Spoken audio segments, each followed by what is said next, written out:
Hello and welcome back to another little bit of Nature's Conscience with myself, Mel, and here you've got... Alan. I've fallen into despair many times in my life, and I've really had to struggle sometimes with how to get out of that hole.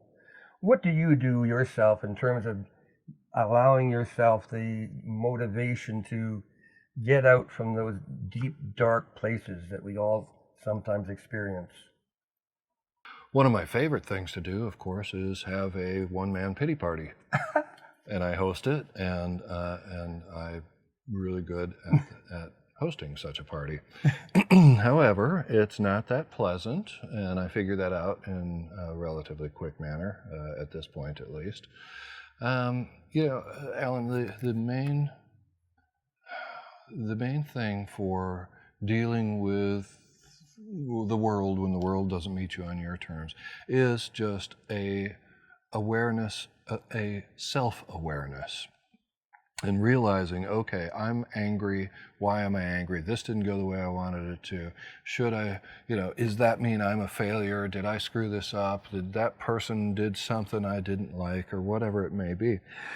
But just having an awareness to be able to look kind of like from the perspective of the fly on the ceiling, rather than being so immersed in the center of it, to step out just one level and go, hey, how you doing? Yeah, look how stressed out you are about this thing that isn't going to mean anything to you in 6 months from now, but boy, how's that stress working out for you? You liking it? And I honestly have that conversation with myself a lot, of how's that working out for you? Yeah. Right. You cook this up for yourself, and 90% of the time, I mean, yes, of course, occasionally we are all victims to circumstance and others and their potentially malicious or manipulative ways. And you can really fall into the aforementioned pity party of, oh, this person's just doing this and but you know what? I always played a role in that as well. And so I look at it and go, well, all right, I got myself here. How am I going to deal with it? And just kind of reframe as much as anything, and look at the big picture of life. Is this that important? And then just do whatever.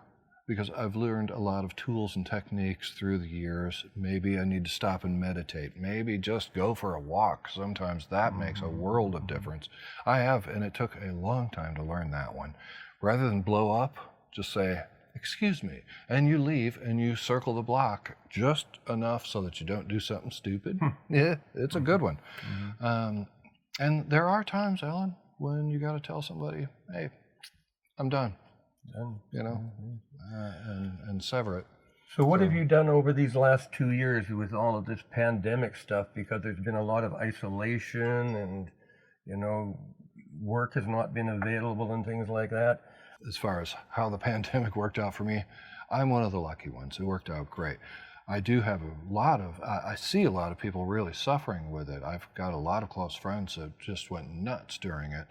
And are still afflicted by the experience of being so isolated and not being able to interact. And it shows how deeply conditioned we are, and it is conditioning, that we think that we have to interact with other people. Now, obviously, hormonally, yes, especially when we're younger, there are hormones that are saying, no, you need to go out and you need to be in a social setting for obvious reasons. However, certainly after 30s, and definitely after your 40s, that kind of starts to quell a little bit, right? And then you can enjoy being by yourself. And it takes a long time to make that adjustment. But the potentially beautiful thing about that is that while making that adjustment, yes, you do have to, you got to go through those steps of mourning and loss and all and it hurts and it's awful. But you can either bathe in the sorrow, or you can seek different voices, different, like hopefully what you're listening to right now, maybe, I hope this resonates with somebody. I hope somebody needs to hear this. It's going to be okay on the other side. I promise. Right? It is. Yeah. It really is. In fact, you've said it's better. The solitary. I mean, I've found that after I got over the grieving and the loss and the sadness, that I wound up being more at peace with myself because I didn't have conflict with ultimately myself. Right. That reflection of yourself that was. Right. Yeah. You know, but hey, I can say, oh, that's a conflict with her or him, but no, actually, it wound up being a conflict with myself. And that was part of my awareness, you know, in terms of being on my own. It gave me this time to really reflect on where my stuff's coming from. You have to, don't you? Because you don't have that other person to say, no, it's her. It's not me. It's her or him or whatever. And that's part of the gift. Years prior, when I was, I took a little break from what I call the great social construct, as you well know, and I decided to get rid of my personal possessions and live a very simple monastic life for, started out as 1 year, turned into 5. Highly recommend for people that are still, you know, searching and they maybe have too much monkey chatter going on in their lives, that 12-step courses have been exceptionally beneficial for me in terms of coming to a greater awareness of how the mind works, and not just my mind, but everybody's mind. Sure.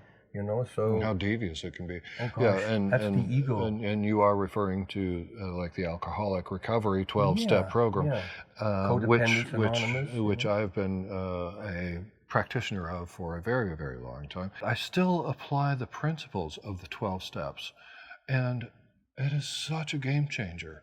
And it gives you tools to cope with life, right? Really with the tough stuff that, you know, including all the nonsense of that came with COVID. That certainly helped. My 12-step courses helped me immensely in dealing with the pain and the uncertainty of COVID, you know. So right.